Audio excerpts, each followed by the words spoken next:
investigators made dozens of trips to a property near where the Marshall Fire is thought to have started, including just days before the disaster. We talked to residents who heard about the fire through a neighbor knocking on their door. There's got to be a better way.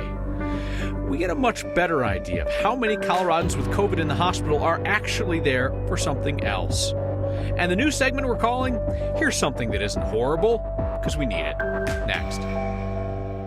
Fire investigators are now done searching the 12 Tribes property, where they spent a week looking into the origin of the Marshall Fire. 6 days before that fire, on Christmas Eve, somebody called Boulder County's non-emergency line and reported open burning on that property. It's going to be a party burning trash on the north side of Foothills Boulevard. You can cancel all the units. We've got it. This is going to be a controlled burn for about the next 2 hours. Mountain View Fire responded and took notes on what they saw. Homeowner burning trash and preparing to burn some railroad ties. There's also front-end loader and water noted nearby. That property is on the east side of Highway 93. Open burning on that side of the highway was not restricted by the Boulder County fire ban that was in place at the time. The sheriff's office has been real quiet about the investigation for nearly a week now. So there are questions not only about the origin of the fire, but also those opt-in emergency alerts that did not notify everyone in its path. Here's Marshall Zellinger. This was the tree that I spent years trying to save from the ash borers and everything, and poof, it's gone. Hillside Lane in Louisville. I used muscle memory to drive down the street because I literally could not see the hood of the car. Where Mark and Amber called home. We lost everything. Yeah. They evacuated the Marshall Fire, but like so many we've heard from, they did not evacuate because of an emergency alert telling them to get out. About 10 minutes later, our neighbor was pounding on the door that she could see flames. Just so thankful our neighbors stopped as they were fleeing with their children to knock on everyone's doors. I mean, yeah. We really owe them everything. Boulder County uses reverse notification. Landlines are automatically included and called during an emergency. Cell phones are required to be opted in, a step you need to proactively take. It seems unreal at this day and age when I haven't had a landline in I don't know how many years, like 16, 17 years. Landlines? Nope. Cell phones? Definitely. Ears?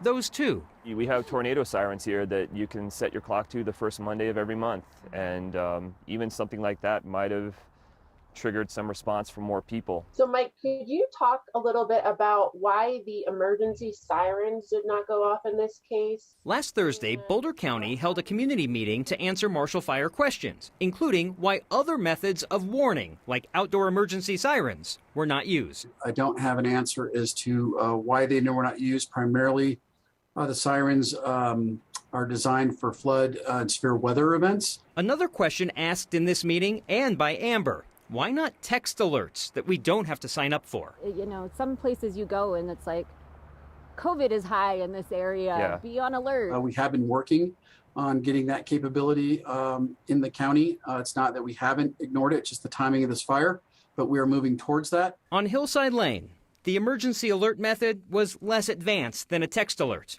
Neighbors warning neighbors. We all were lucky that we had each other, because I feel like there was just a catastrophic failure to communicate to us, and luckily we just were able to get out when we did.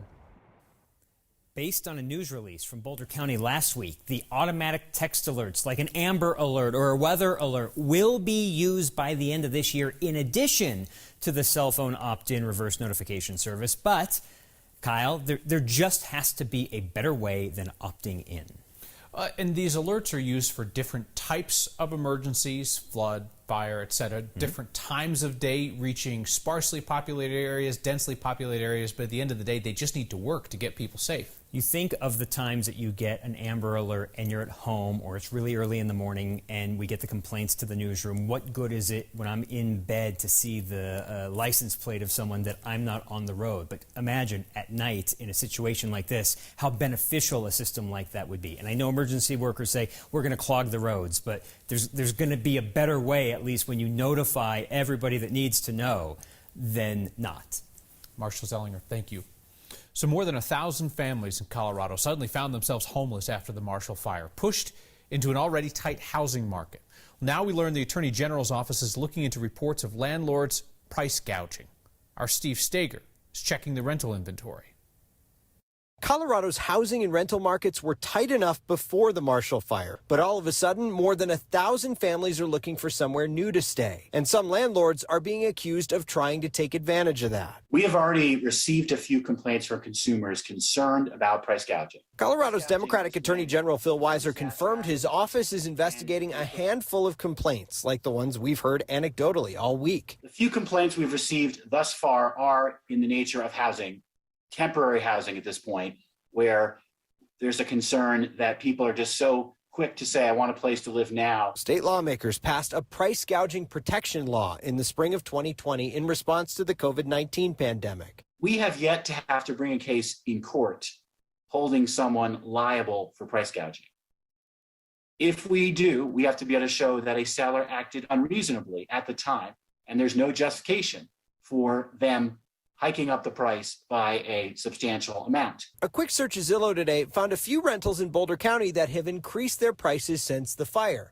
Weiser says proving price gouging is tough, especially when the market naturally ebbs and flows. A critical differentiation that we have to make is between what I'll call ordinary supply and demand versus opportunistic behavior, taking advantage of people at a moment during which they're vulnerable. He says if you feel like you've been a victim, you should contact his office. It's important that people know you don't do this. It's the wrong thing to do. It's illegal to do this.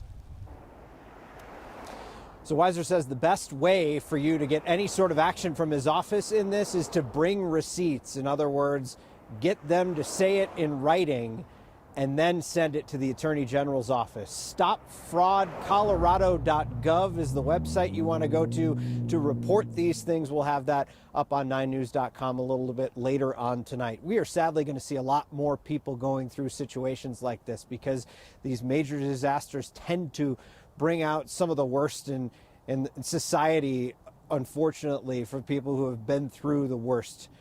So, Kyle, of course, we're here. We're happy to look into any of these things for you. Steve@9news.com is my email address. Same thing goes if they're contacting us. Bring those receipts. Get stuff in writing because then it's actionable for us. We can make some phone calls on your behalf. Absolutely. Just did that today. A gentleman said that he was charged a cancellation fee by ADT after his house burned down. And he's like, how does this happen? So we contacted ADT, and ADT said, whoops, we'll fix that for you. Many more cases like that we're happy to just take a look into. Even if it doesn't turn into a story, we can check it out. Yep, without question. Steve, thank you. If the Marshall Fire had not happened, we would be spending a lot more time here talking about the sudden and senseless killing of 5 Coloradans in a shooting spree across Denver and Lakewood 2 Mondays ago. Jimmy Maldonado survived the shooting at Soul Tribe Tattoo December 27th. Jimmy was shot through the collarbone and his lung was punctured. He says 2 customers helped save his life, getting him up and out of there. Jimmy's wife, Alyssa Gunn Maldonado, and his friend, Alicia Cardenas, were killed. I struggle a lot just with, just like asking like why, like it's hard to wrap my head around like why this happened, and especially, I mean, none of us deserve this, none of us asked for this, but especially my wife, she didn't know him. Did not know the killer, who had outlined exactly what he was going to do in a series of alt-right revenge novels. He specifically targeted Cardenas and some of his other victims. Denver police said that they'd been tipped off to the guy a year ago, but said there was not enough evidence to charge him with a crime. Some of Colorado's grocery workers strike at dawn. 9,000 King Soopers workers at more than 70 stores will hit the picket lines a bit more than 10 hours from now. The strike is a go because the workers' union turned down the latest offer from King Soopers today. This is going to be the largest grocery store strike in Colorado since 1996. Back then, workers from several grocery store chains, including King Soopers, went on strike for 44 days. A lot of store shelves ended up getting bare, and stores even cut back on their hours. Denver Broncos have been adrift for years, but perhaps for not much longer. Judge ruled today that previous owners of the team do not have a right to buy the team back from the Bolin family, and that opens the path for a sale of the franchise. Broncos CEO Joel Ellis told our Mike Kliss that an announcement about ownership is likely to come after the search for the new head coach is complete. Took less than 24 hours after Democratic Congressman Ed Perlmutter announced that he will not seek re-election. And a potential Democratic frontrunner is already in the race. Democratic State Senator Brittany Pettersen of Lakewood announced her candidacy this morning. Petterson's a progressive Democrat who was briefly a candidate for Perlmutter's current seat back in 2017 when Perlmutter was briefly a candidate for governor.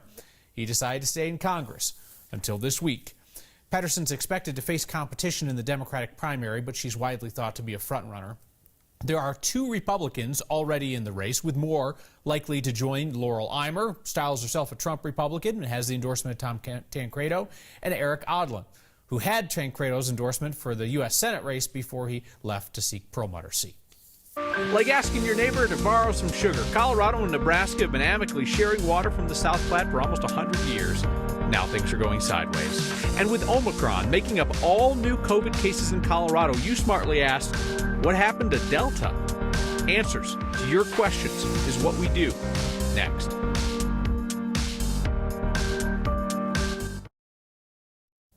We've been looking for context on one of our most closely tracked numbers throughout the pandemic, hospitalizations. As we've talked about here for about a week, with Omicron, there's reason to believe that more Coloradans who are testing positive for COVID while in the hospital are not there because of COVID. So there are 1,488 people diagnosed with COVID-19 in Colorado's hospitals. It's a jump of 86 diagnosed patients from the day before. But now we get some numbers. UC Health tells us that because Omicron is less serious typically from an illness standpoint, but because it spreads so quickly, they think that only about 1/3 of the patients hospitalized that they see are there solely because of COVID. So that'd be an estimated 2/3 of the quote-unquote COVID patients across the UC Health system are actually there being treated for something else and just happen to also have COVID. 71% of currently hospitalized patients are unvaccinated. The percentage of unvaccinated COVID patients in Colorado's hospitals used to be close to 90%. UC Health says that percentage is being driven down by waning immunity. A lot of patients got their second doses 8 to 12 months ago, chose not to get boosted, and now have COVID. UC Health did note that those who have been vaccinated typically have a shorter stay in the hospital than those who come in unvaccinated. Test positivity is just through the roof. I mean, that's wild. 29% of COVID tests in Colorado over the last 7 days have come back positive. Every day we set a new pandemic high with that number. Our positivity rate has almost quintupled since December 15th as Omicron flashes over the state. Tonight's next question comes to us from David in Fort Collins. I saw an article that Omicron is now 100% of the new cases in Colorado. But what happened to Delta? And the original virus, for that matter. Does Omicron kill off the other variants? Or people have had Delta and not passing it around anymore? Or does the latest variant just muscle its way to the head of the line? We brought David's question to Dr. Richard Zane, Chief of Emergency Services at UC Health. It really just outcompetes the other variants because it's so much more transmissible. It essentially beats the other variants to the punch. And once it's there, the other variants can't infect someone, so they go away or go somewhere else. It seems improbable that there are 0 cases of Delta in the state of Colorado or Delta in the United States or any of the other variants. It's just that the dominant variant right now is Omicron. And the overwhelming likelihood in the 99% chance is that if you are getting infected now, you're getting infected with Omicron. So it does matter in the sense that Omicron seems to make people less ill than Delta virus, so that matters. But right now we treat everybody as though they're infected with Omicron. Isn't that interesting? When somebody's immune system offers an open door, Omicron beats Delta there. Any questions you have, big or small, record a video or audio message of yourself asking the question, email it to next@9news.com. We'll work to get an answer and share it with the class. An update on how much money from the Boulder County Wildfire Fund has already gone out to Coloradans as the governor thanks you, yes, you, for your generosity. Nebraska accuses Colorado of being bad neighbors along the South Platte. A 99-year water agreement is the center of a new fight. And we'll offer you something that isn't horrible, because we could all use it. Next.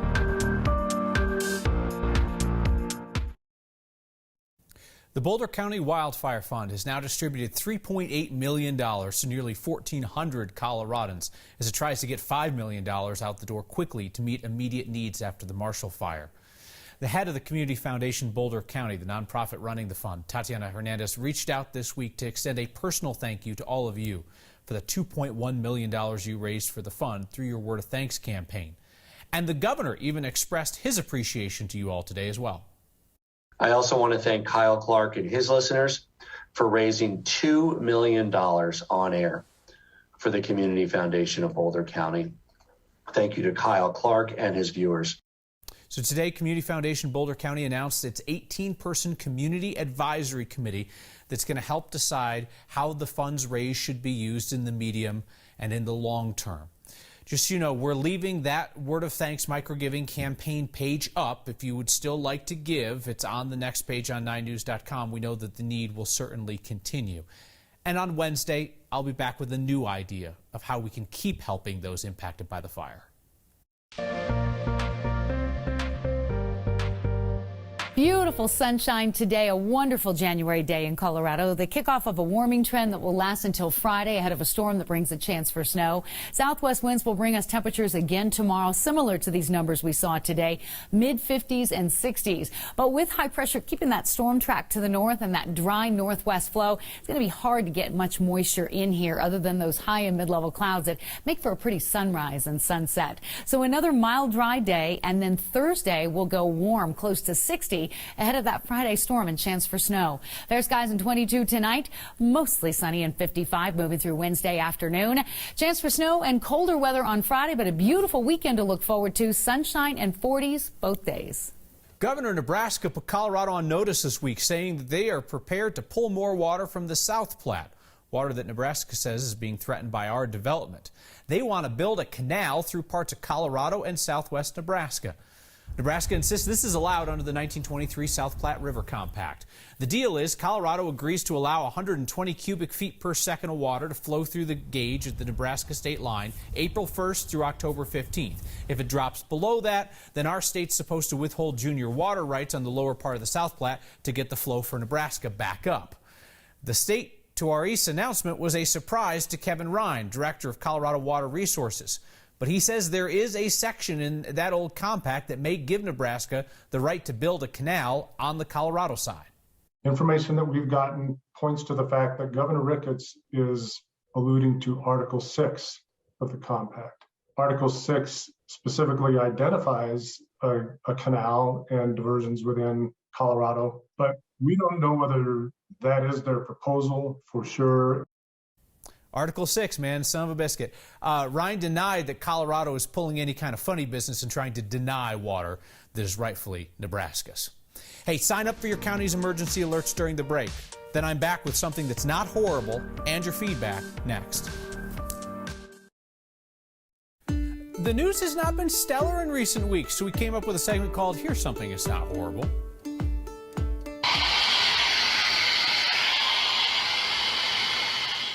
Baby's first blowout, and not even in the shorts. It's like a spa treatment blowout. Karina and Thornton using the blow dryer on her 2-month-old area because she says it takes forever to dry her hair with a towel. Kid's 2 months old. Look at that head of lettuce. That is unbelievable. My girls' blowouts have all required racing to get a new diaper. Hey, a 3-year-old that doesn't have that much hair. That's actually quite nice, though. Hey, speaking of, Keen writes in to say, why is Kyle burning the candle at both ends? He's so tired during the news program, he's having trouble keeping his eyes open. You ever have a 1 and a 3-year-old? There's that. Craig writes, I remember the 1996 grocery strike. Our Albertsons at 92nd and Sheridan went from a food museum to Mardi Gras overnight. He's hoping the other stores are preparing for an influx. See you next time.